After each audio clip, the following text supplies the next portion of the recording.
Bem, amigos do Bola Presa, estamos de volta com mais um podcast. Eu sou o Denis. E eu sou o Danilo. E hoje é dia de Escuta Essa de novo.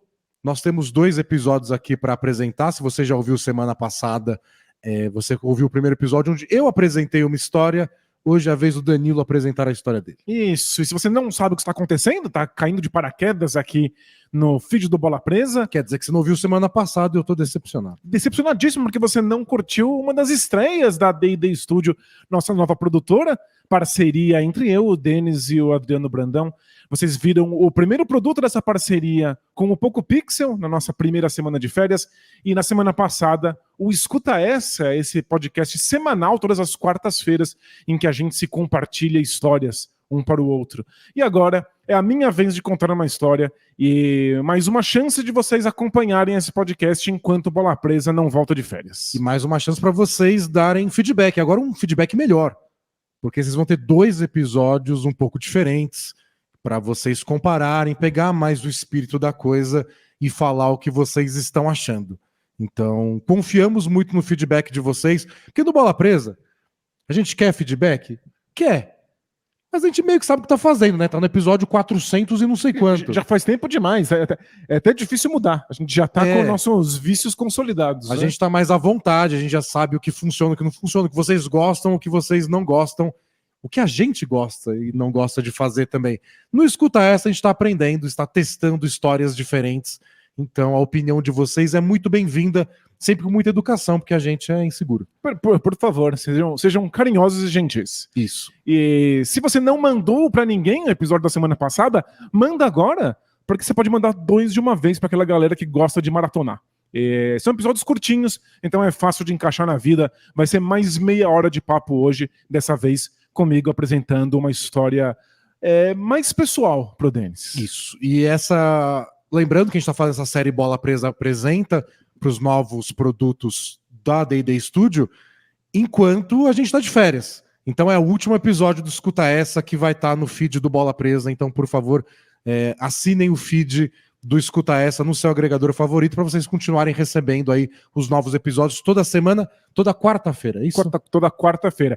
E se você quer dar uma espiada em todos os produtos da D&D Studio, todos os podcasts que colocamos no ar e outros novos que aparecerão em breve, dá um pulinho lá em add.studio. Isso. Talvez semana que vem tenha mais um Bola Presa Apresenta com o nosso último, por enquanto, produto novo. Não sei se vai ficar pronto. Isso. Então a gente não promete nada, mas talvez semana que vem mais uma estreia aqui da D&D Studio para vocês. Isso, mas de qualquer maneira, alguma coisa vai ter aqui para vocês. Então, não percam. A gente conta com a presença de vocês, com a audiência de vocês, com os comentários. E muito obrigado para quem assina o Bola Presa, que inclusive continua recebendo conteúdo especial aí nessa nossa ausência. Então, muito obrigado a todos vocês. E a gente se vê muito em breve. Isso aí. Obrigado especial aos assinantes lá na Hotmart, que vão receber esse conteúdo exclusivo, ao KTO e, claro, à Alura. alura.tv/Bola Presa, para você ganhar seu desconto, todo mundo apoiando o Bola Presa, mesmo de férias. Mesmo a gente sem camisa na praia, coçando o saco. Isso. Não fizemos isso. Não, a Alura e a KTO estão sempre com a gente, não importa o que aconteça. E um abraço para todo mundo que não só assiste a gente, mas também patrocina a Bola Presa, porque torna isso aqui possível. E é isso. E agora sim, a gente se vê em breve. Tchau! Tchau, tchau! Voltei, pessoal. Dias depois da gente ter gravado a introdução, a Alura avisou a gente que vai ter imersão. Mas o Danilo já não tá mais aqui. O Danilo já tá no glorioso estado do Espírito Santo. Abraço, amigos capixabas. Procure o Danilo por aí. Ele tá perto das baleias. Se você estiver perto das baleias, você pode achar o Danilo. A imersão nova da Alura, vocês sabem, a imersão já tiveram várias, a gente sempre anuncia aqui. 5 aulas totalmente gratuitas, só entrar no link que está aí na descrição do vídeo ou do podcast, bota seu e-mail lá e pronto, 5 aulas inéditas e de graça. Já anunciamos imersões da Alura sobre inteligência artificial e já anunciamos sobre análise de dados. Hoje as 2 juntas é de análise de dados usando inteligência artificial. Então, ChatGPT mais Excel igual a qualquer coisa aí que a gente vai aprender. Não precisa ter nenhum conhecimento prévio, só se interessar por qualquer uma dessas áreas e o resto você vai aprender nessas 5 aulas gratuitas. Esse é o recado importante e agora o Danilo pode finalmente começar a me falar aí sobre xadrez. Fala, Danilo. Denis, Oi. escuta essa. Esse mês eu completei a minha partida de xadrez online de número 10 mil. 10 mil? 10 mil partidas. Nossa. Desde a pandemia.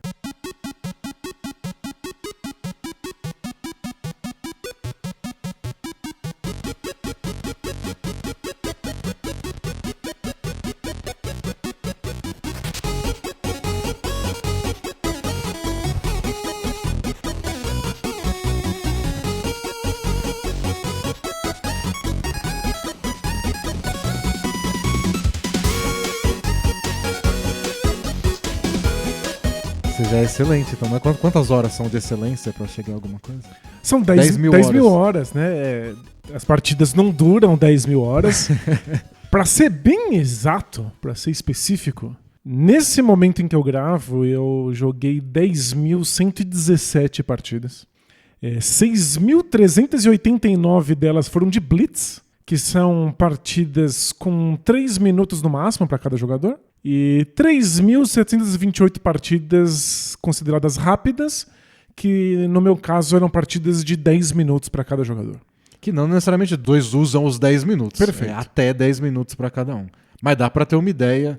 Eles não falam a hora, quantas horas você tem para não... Pra não assustar. Você se mata depois. Isso, você começa a achar que você usou muito mal o seu tempo. O único número assustador que eu tenho é o número de partidas completas. São 10 mil partidas e eu acho que o mais chocante desse número é que eu não jogava xadrez até a pandemia começar. E aí eu queria compartilhar com você não só o que significam 10 mil partidas, mas também minha história com o xadrez.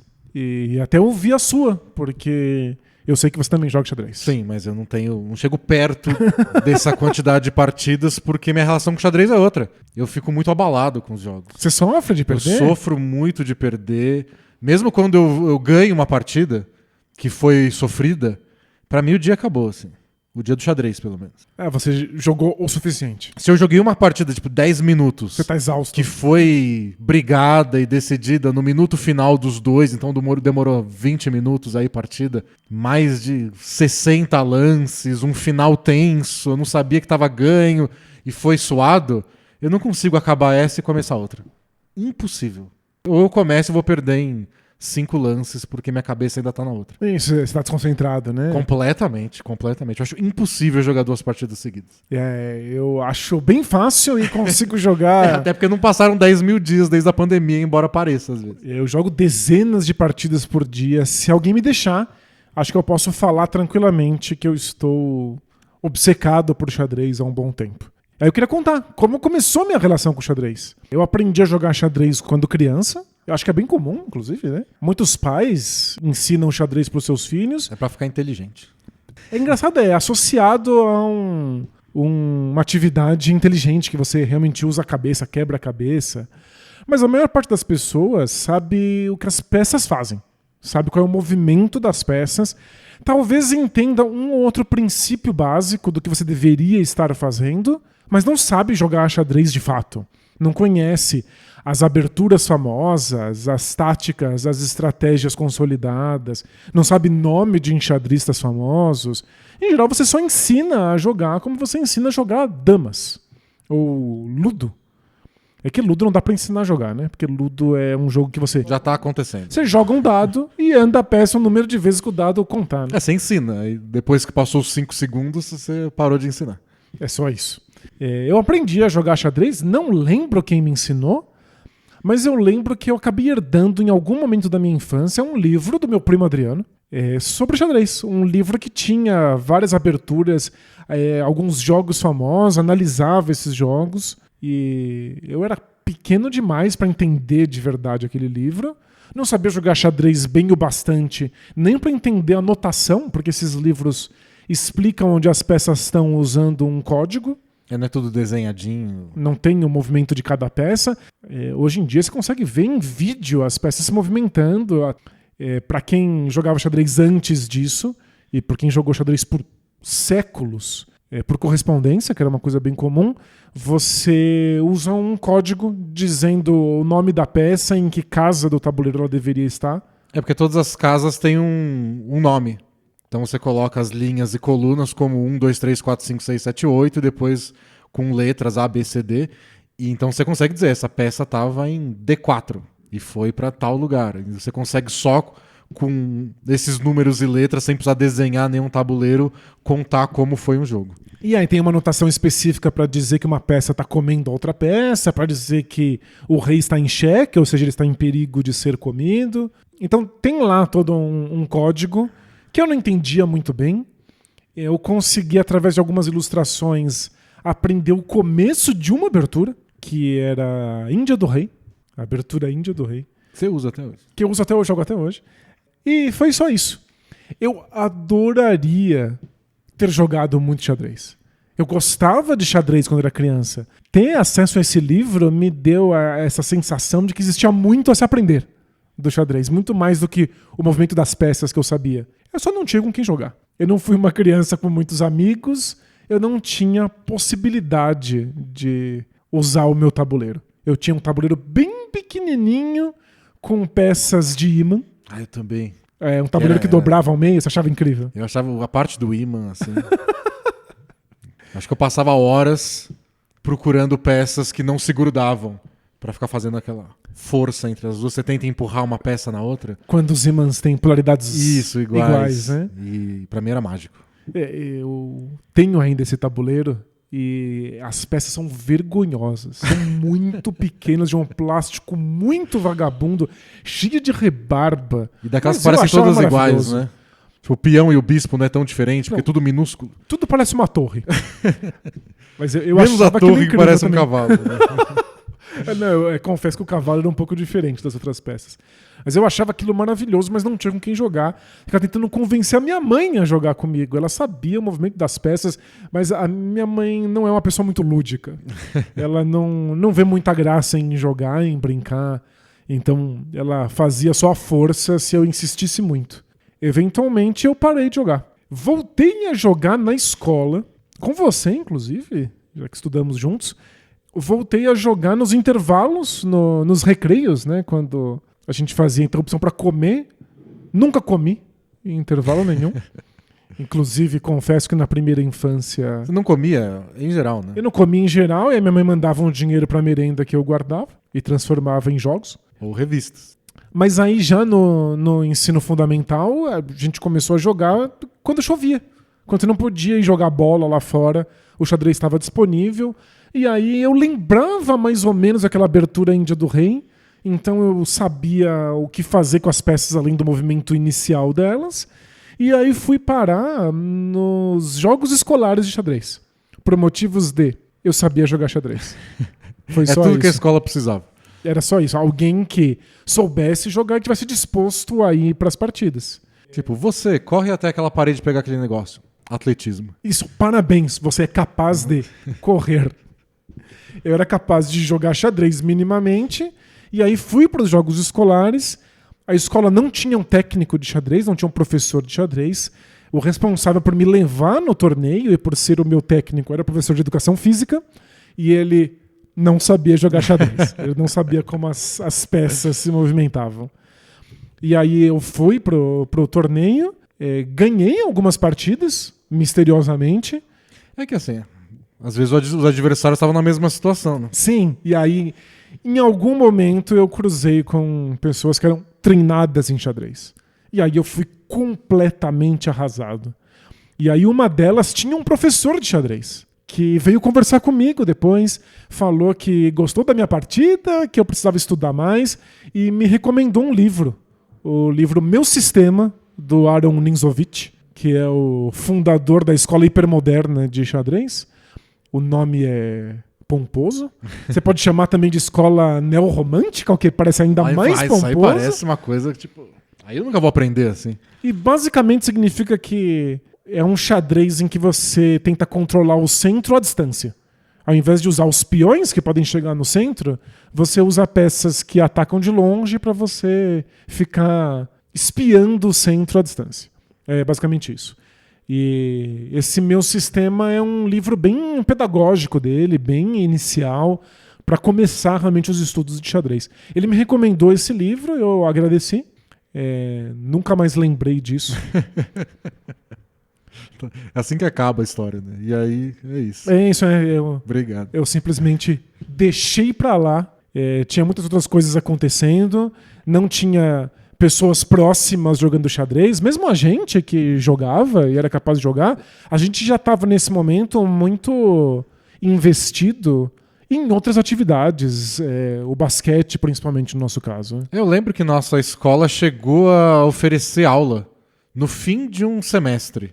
E aí a gente fez algumas semanas de aula com um professor que eu não sei de onde eles tiraram, que eles levaram lá. Não sei de onde eles tiraram, não dizendo que ele é ruim. Só de que eu não sei como foi o processo. Foi o processo. Porque logo depois acabaram as aulas, foi no fim do semestre. Tivemos férias, quando a gente voltou não tinha mais. Então eu lembro da gente ter feito, sei lá, 3, 4 aulas de xadrez da escola. E aí quando acabou não tinha mais. E é isso, a gente estava fazendo outras coisas, a gente não ficava tirando o tabuleiro do bolso para jogar. E é isso, em casa a gente não jogava sozinho também. Eu acho que você deveria ter ganhado, quando você era criança, o tabuleiro que eu tinha. Que, aliás, eu ainda tenho, tá lá em casa, eu posso te mostrar depois.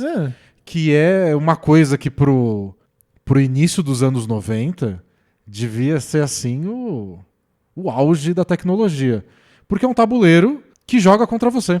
Uau, tem um computadorzinho no tabuleiro? Tem um computadorzinho do lado, uma telinha, assim... uma telinha tipo de Pense Bem, sabe? Uma tela preto e branco com poucos pixels. Só com números. E aí você vai lá e joga e tipo diz o que você fez e ele dá o lance do adversário. Perfeito. Então você joga contra o computador, você movimenta a peça dos dois, claro. Não era tão moderno assim, mas você conseguia jogar sozinho. Achava mó legal o computadorzinho, mas também não... Tava na mesma. Aprendi a jogar quando criança, jogava no computador, que tinha aquele jogo Battle Chess. Que era um jogo de xadrez para computador em que as peças eram vivas, né? Elas, ao invés de serem abstratas, como são as peças de um tabuleiro normal, elas eram pessoas. A rainha era uma rainha, uma mulher rainha. E quando as peças se comiam, elas se combatiam de verdade. E eu não sei como meu pai não me tacou pela janela. Porque toda vez eu tentava convencer ele de que dava pra ganhar a batalha, se eu achasse o botão certo no teclado.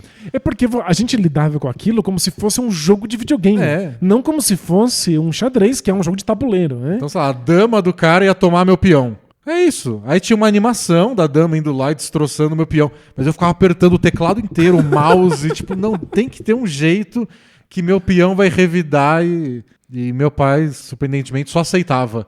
Que, tipo, um dia ele vai aprender. Com 18 anos... Ele vai perceber. A cognição dele vai chegar a ponto dele entender que xadrez não funciona assim. Bonitinho, ele deixou você aprender por tentativa e erro. Mas eu jogava muito aquilo. Brincava demais, só que nunca o bastante para eu realmente desenvolver qualquer coisa no xadrez. Eu não tive acesso a isso, não tinha o tabuleiro que jogava sozinho, eu não tinha um computador com um jogo de xadrez na minha infância, no momento em que eu estava encantado por isso na infância. Quando eu tive acesso a isso...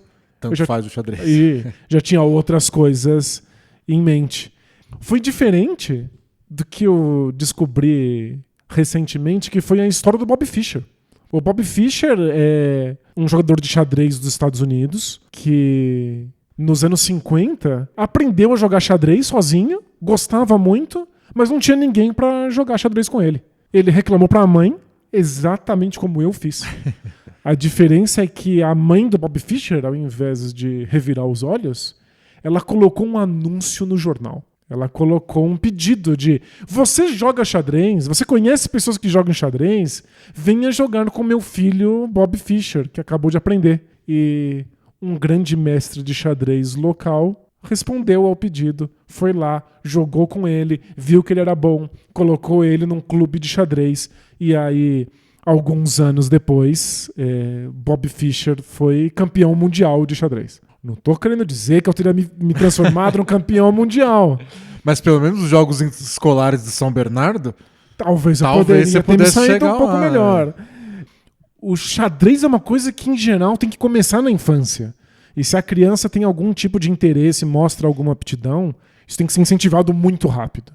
A gente não foi incentivado no xadrez, ou pelo menos não exclusivamente no xadrez. E as coisas se perderam. Eu continuei apaixonado por jogos, me encantei com jogos de tabuleiro, criei uma coleção vasta de jogos de tabuleiro aí na última década. estudo jogos, fiz um mestrado em jogos, eu sou realmente apaixonado. O xadrez só nunca mais voltou pro meu radar. E confesso que associado a um certo preconceito. Quanto mais eu aprendia jogos complexos, jogos com muitas peças, muitas regras, muitas variações que envolviam múltiplos jogadores, mais me parecia que o xadrez era um jogo simples. São sempre essas peças, elas sempre fazem os mesmos movimentos. 64 quadradinhos, pra você mexer. Isso.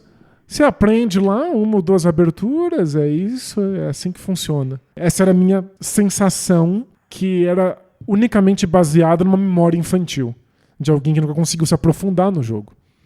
Eu só fui jogar xadrez pra valer e me aprofundar no jogo quando os meus jogos de tabuleiro ficaram inúteis. Ficaram inúteis porque uma certa pandemia de coronavírus aconteceu.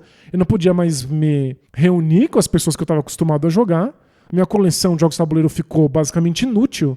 E o xadrez foi resgatado por um motivo simples. Agora ele é jogável online. Agora você baixa um aplicativo qualquer, a sua preferência, e você pode jogar com qualquer pessoa do planeta.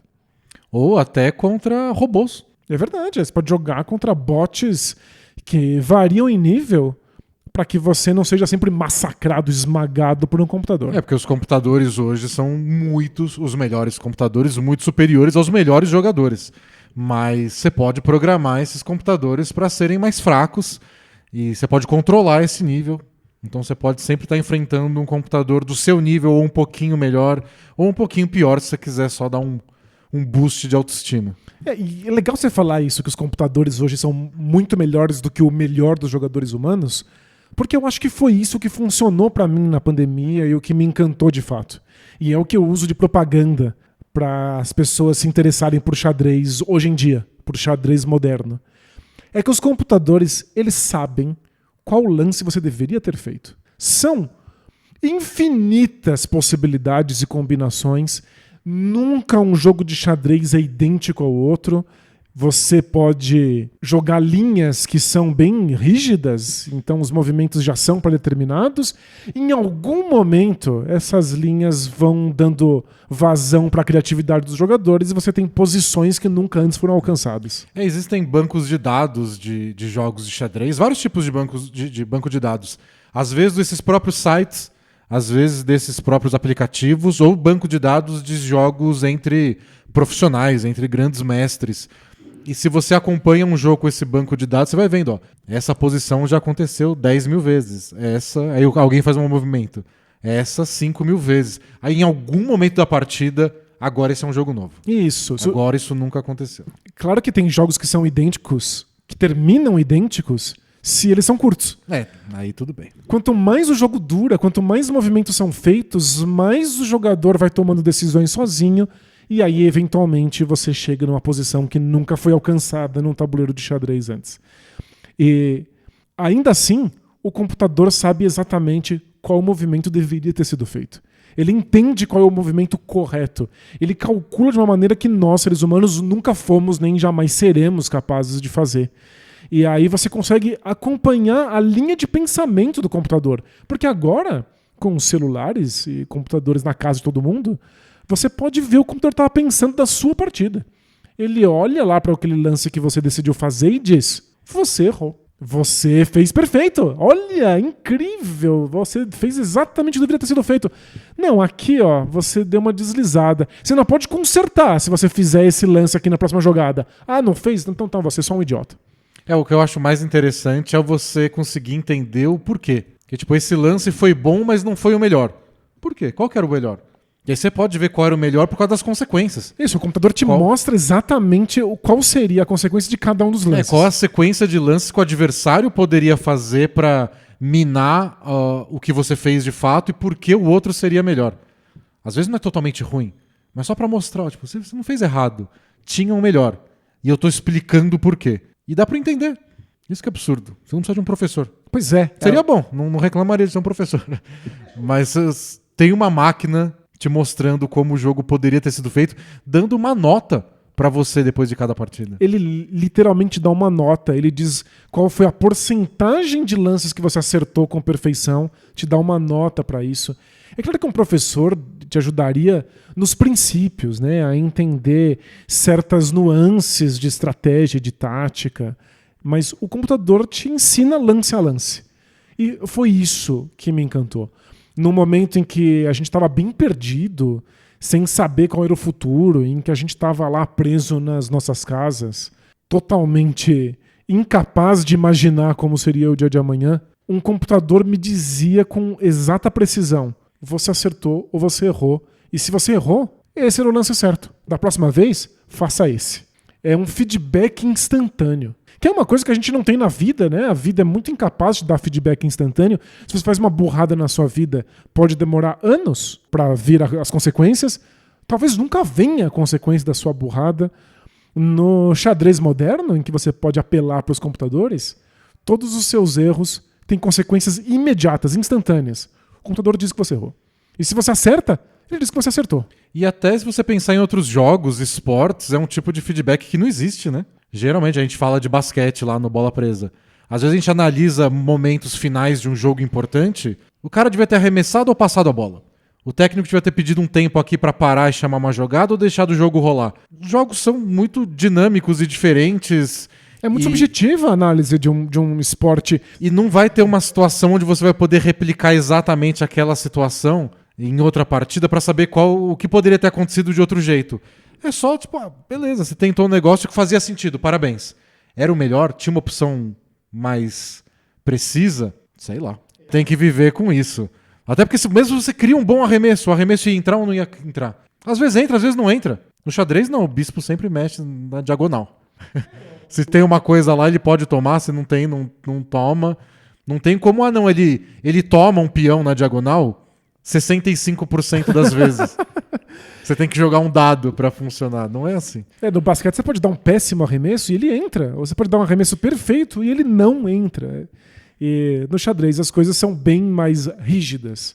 Elas são infinitas em possibilidade, mas muito rígidas, muito mais claras, já que os computadores conseguem te dizer exatamente qual era a linha que cada movimento que você poderia ter feito teria te levado. Parece infinito, mas mensurável ao mesmo tempo. Exato. Então dá essa sensação de que os jogos nunca são iguais, mas não é por isso que você não tem noção do que está acontecendo. E aí isso me trouxe uma sensação de controle, uma sensação de aprendizado, uma sensação de estar andando para frente, de estar num ambiente bastante rigoroso, mas bastante recompensador no meio da pandemia. Porque acertar o lance também é incrível. Se você acerta, se você faz a coisa certa, não é só que você ganha o jogo. O computador vai lá e fala: era exatamente o que você deveria ter feito. Parabéns. Quantos de nós podem dizer que naquele momento de fragilidade a gente sentia que tinha feito a coisa correta? Que a gente estava fazendo o que deveria ter sido feito? Até as nossas decisões de ficar em casa. Tinha tanta gente dizendo que a gente não deveria ficar, que isso não servia pra nada. Esse inferno de ficar debatendo com os outros, tentando defender um ponto de vista que a gente não tinha exata clareza de onde se apoiava. Não tinha informação bastante para a maioria das coisas, né? A gente estava lidando com uma doença com a qual a gente não tinha informações, né? A gente fazia uma série de medidas de segurança sem ter muita certeza. O xadrez era pura certeza. Eu não conseguia parar de jogar. Foram milhares de partidas consecutivas, até porque estar trancado em casa deu muito tempo pra gente, né? Muitas coisas que a gente ocupava a nossa vida já não estavam mais disponíveis, os meus jogos tabuleiro não estavam mais disponíveis. E aí eu só joguei obsessivamente, sem parar. E comecei a aprender não só com os computadores, mas também a estudar. Comprei pela internet, porque eu não estava saindo de casa, o meu sistema do Ninzovich, o livro aquele professor nos jogos escolares. Você tinha que lembrar o nome do professor para ir lá mandar uma mensagem. Putz, comprei. Aqui com 20, 30 anos de É isso, atraso. só levou algumas décadas e uma pandemia global para que eu voltasse pro conteúdo que ele tinha me recomendado. Mas sim, comprei, estudei o livro, aprendi dezenas de aberturas diferentes, consumo muito conteúdo de xadrez, tem muitos grandes jogadores que hoje em dia jogam suas partidas na internet ao vivo e vão explicando o processo de pensamento deles. O segundo melhor jogador do ranking hoje, ele diz que ele não é jogador de xadrez, ele é um streamer que joga xadrez. Ele fala isso meio de zoeira, é o Hikaru Nakamura, mas é porque ele faz muito sucesso transmitindo ao vivo jogos de xadrez dele, e ele falou que ia parar de jogar, depois voltou e subiu ainda mais no ranking, mas ele diz, não, meu foco é fazer essas transmissões, eu jogo os torneios profissionais por jogar. Pois é, ter essas transmissões ao vivo, ter streamers de xadrez, deu um boom no xadrez gigantesco. Então, a minha história do xadrez na pandemia é a história de milhares de pessoas. Talvez não exatamente pelos meus motivos, talvez não com a minha trajetória, mas é que muita coisa se juntou ali naquele momento e criou a tempestade perfeita. Era gente enclausurada em casa, um jogo que todo mundo meio que já sabia jogar, são regras que você aprende na infância, a possibilidade de jogar e interagir com pessoas do mundo inteiro, feedback instantâneo desses computadores, o Gambito da Rainha, a série da Netflix. Como deixar de fora. Pois é, uma história que chegou em várias pessoas contando como uma mulher viu o mundo a partir do xadrez. Inclusive uma história de superação que dura, doída, sofrida, mas tudo dá certo no final. Tudo dá certo o tempo inteiro. Se a gente quiser fazer um parênteses para crítica à série, toda vez que pode ter um conflito na série, que alguém pode ficar contra ela, que alguma coisa pode dar errado, tudo se acerta em questão de segundos. Eu li uma crítica na época que dizia que esse podia ser até um dos motivos da série ter feito tanto sucesso, não só quando foi lançada, mas ao longo da pandemia. Tipo, é leve, as coisas vão funcionando, as coisas dão certo, as coisas vão pra frente. Isso é verdade. Tô contando spoiler aí, desculpa se você ainda não assistiu, mas ela vence no final, porque ela também vence no começo e ela vence no meio, apesar do sofrimento, apesar de... Se ela perde duas partidas a série inteira, é muito. E aí, muita gente se encantou com o xadrez por conta dessa série, e aí você soma tudo isso que eu listei, o Gambito da Rainha e o fato de que streamers, pessoas jogando ao vivo na internet, se tornou uma coisa tão comum, e aí você tem realmente... a tempestade perfeita, milhares de pessoas entraram no xadrez aí nos últimos anos. Alguns dos maiores streamers do planeta, alguns dos maiores canais de YouTube do planeta são jogadores de xadrez. Que é uma coisa, né? Se você pensar bem, quando falam de esportes no século XXI, não sei o que, o pessoal pensa em esportes, os jogos de videogame e computador que se tornaram populares não só entre pessoas que jogam, mas entre pessoas que assistem outros jogarem. E aí você pensar que o xadrez, um jogo velho por excelência... Um jogo do século VI. Tomando conta de um público jovem para jogar, para assistir, para consumir, essa acho que ninguém previu. Saiu uma reportagem recente nos Estados Unidos falando sobre o surto de xadrez entre os adolescentes, contando que eles passam as aulas deles na escola jogando xadrez secretamente. E às vezes... eles não têm acesso ao celular, eles jogam se passando bilhetinhos de qual é o lance. Exatamente como a gente fazia séculos atrás, trocando correspondência para falar quais são os lances que a gente fez. E aí, nos intervalos deles, nos recreios, os adolescentes estão lá jogando xadrez. Incrível como esse é um jogo, um esporte que sobreviveu e tomou a cultura nos últimos anos. Talvez o que funcione pro xadrez hoje em dia é que... a gente tá numa fase de se obcecar pelas coisas. E xadrez é impossível não viciar. É difícil só gostar de xadrez. Quantas vezes... Eu jogo um jogo por dia, mas às vezes passou 8 horas do jogo que eu joguei e eu tô lá parado e eu penso, aquela hora dava pra ter tomado a torre. Tipo, eu fico tentando lembrar, aí eu pego o celular e vejo, não, a posição era um pouco diferente, ia acontecer aquilo. Não, talvez eu tenha feito certo mesmo. É difícil você não ficar pensando nisso o tempo inteiro. E acho que as pessoas... ou gostam disso, ou não conseguem evitar. É um desses casos que quanto mais você oferece, mais ele te entrega. Então, se você sabe muito pouco, o xadrez devolve pouca diversão. Quanto mais você sabe, quanto mais se especializa, mais existe para entender, para apreciar e para se especializar. Então, esses poços muito fundos têm um valor muito importante nos nossos tempos. Eu fico pensando no Gambito da Rainha, que inclusive eu só fui assistir muito tempo depois de já ter me obcecado. Até me permitiu que eu aproveitasse mais a história, né? A personagem principal fica jogando xadrez sozinha na cabeça dela, né? Ela fica jogando com outro cara com a voz, falando, porque eles conseguem imaginar na cabeça como é que tá o memorizar tabuleiro. como tá o tabuleiro. É impressionante. Se você dá esse nível de dedicação pro esporte, ele tem esse nível de profundidade. Ele é um amigo que nunca te abandona. Ele tá sempre lá. Existem outras coisas assim em sociedade. É só curioso que o xadrez tenha se consolidado nesse lugar depois de tantos anos, depois de um período em que a gente achou que os jogos eletrônicos iriam substituir por completo. Eu mesmo passei um bom tempo de preconceito, achando que o xadrez era simples demais. E aí, quando você mergulha de vez, você vê que é o contrário. É pelo contrário. É um oceano muito mais profundo que a esmagadora maioria dos outros jogos foram feitos. Então, tem essas duas coisas que eu queria te falar. Primeiro que é intimidante. É profundo demais. É assustador, é. Então, eu devia ter começado com 6 anos, não comecei e vou embora, porque muita coisa pra aprender. E a segunda é, quando você começou a sair de casa, quando a pandemia começou a aparecer uma coisa que ia ficar pra trás, o xadrez não virou uma coisa, tipo, pelo amor de Deus, associar xadrez com solidão, isolamento e doença?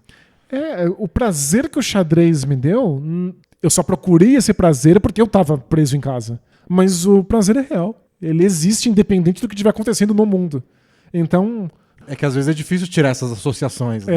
Eu entendo. Mas ele continua uma fonte de prazer. Eu não passo mais 9, 10 horas consecutivas jogando como era no momento da pandemia. Isso não faz sentido. Agora tem espaço na minha vida para outras coisas. Mas... Não, já não abandonaria, não imagino parando de jogar xadrez. A gente parou outras vezes. Eu tive um outro momento.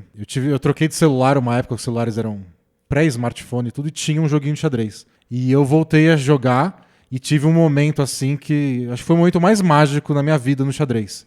Que foi quando eu enxerguei um lance com antecedência. Porque eu vinha no jornal, né, quando a gente era pequeno, aqueles problemas de xadrez. Sim. E tá lá, mate em 5. Foi impossível. Eu nunca vou conseguir ver 5 lances pra frente. 5 lances do adversário ainda, que como o adversário teria que responder, impossível. E aí uma vez jogando num celular mequetrefe, falei, nossa, acho que enxerguei, dá pra ganhar o jogo em sei lá quantos lances. E deu certo. E eu tava no poupa-tempo. Pra tirar a segunda via de um documento. Ou seja, você tava numa fila. Numa fila e tive esse momento de grande descoberta. Foi inesquecível pra mim. Só que aí logo depois eu fui viajar, fui fazer intercâmbio. E o celular que eu tinha, onde eu jogava xadrez, não ia funcionar lá, porque século passado, né? Então, pra poder ter um chip lá do exterior e usar, eu tinha que pegar um outro modelo. Peguei um modelo antigo da minha irmã e fui. Então não tinha mais o celular onde funcionava o jogo de xadrez. E não tinha loja de aplicativo pra, sei lá, e baixar jogo. Aí eu parei de jogar. Porém, na época, por estar gostando de jogar, eu achei no YouTube um canal que analisava jogos. Que hoje ainda existe esse canal, eles consideram mais antigo mesmo.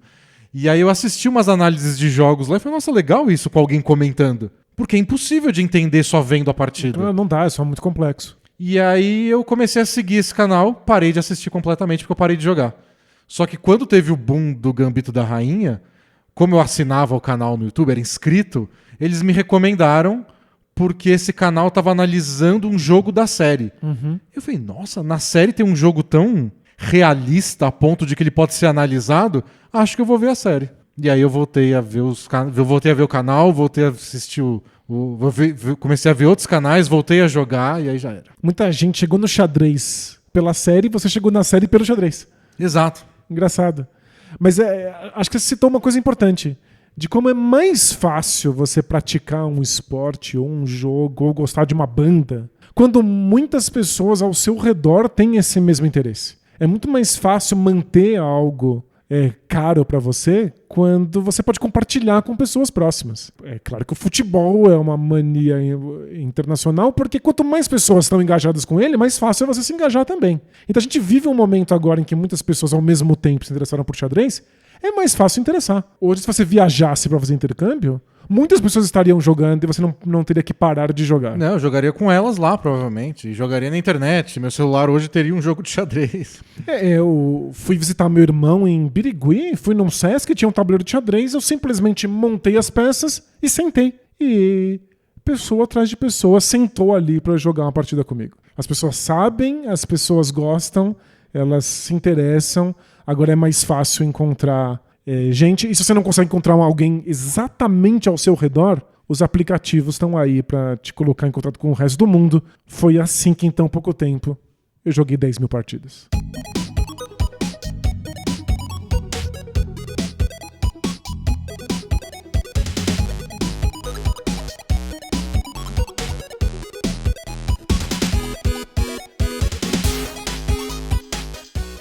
Esse foi mais um episódio do Escuta Essa, nosso ainda novo segundo episódio, podcast semanal, em que eu, Denis Botano e o Danilo Silvestre compartilham histórias.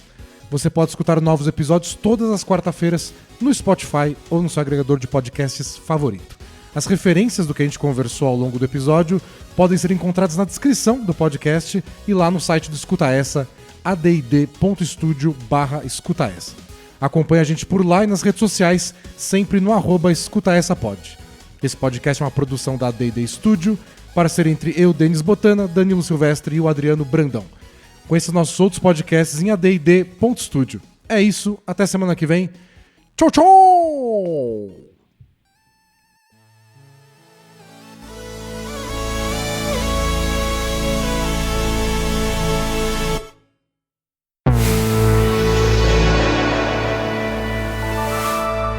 AD&D Studio.